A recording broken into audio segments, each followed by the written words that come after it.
पुरानी बस्ती में ताले की एक दुकान थी। उस दुकान में ढेर सारे ताले चाबी थे। लोग ताले खरीदने वहां आते। कभी कभी मुख्य चाबी गुम जाने पर डुप्लीकेट चाबी बनवाने भी उस दुकान पर आते। उसी दुकान में कोने में एक हथौड़ा भी पड़ा हुआ था जो ताला तोड़ने के काम आता था, लेकिन उसका प्रयोग कभी कभार होता था।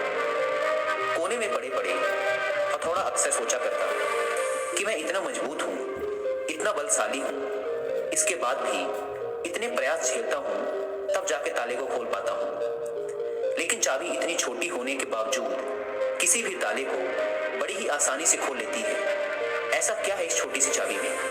एक दिन जब दुकान बंद हुई तो उससे रहा ना गया। उसने चाबी से पूछ ही लिया, चाबी बहन, मैं बहुत दिनों से एक बात सोच रहा था, किंतु बहुत सोचने के बाद भी मैं किसी निष्कर्ष पर नहीं पहुंच पाया।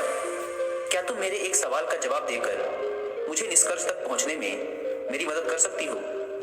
पूछो भाई, बन पड़ा तो तुम्हारे सवाल का जवाब मैं अवश्य दूंगी, चाबी नम्रता से बोली। बहन, तुम में ऐसी कौन सी खास बात है कि तुम इतनी छोटी होने पर भी हर प्रकार के ताले, चाहे वह कितना मजबूत और जिद्दी ही क्यों न हो, बड़ी आसानी से खोल लेती हो? जबकि मैं तुमसे बहुत बड़ा, बलशाली और शक्तिशाली होने के बावजूद ऐसा नहीं कर पाता। मुझसे ताला खोलने में बहुत मेहनत लगती है। कई बार प्रयास करने के बाद ही ताला टूटता है। चाबी मुस्कुराई और बोली, बहुत ही साधारण सी बात है हथौड़े भाई।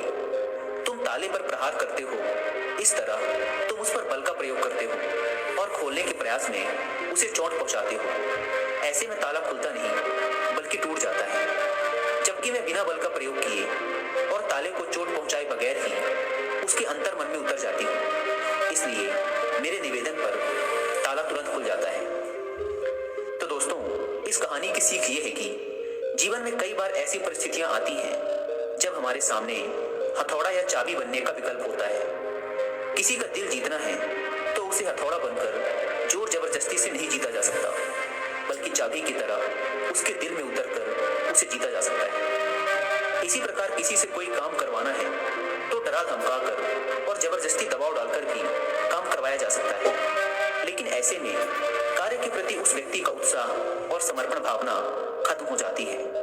यदि किसी के दिल में कार्य के प्रति समर्पण भावना जागृत कर उसे उत्साहित कर कार्य करवाया जाए तो कार्य मन लगाकर और समर्पण से किया जाएगा, और ऐसे में कार्य बेहतर होगा और परिणाम भी बेहतर ही प्राप्त होंगे।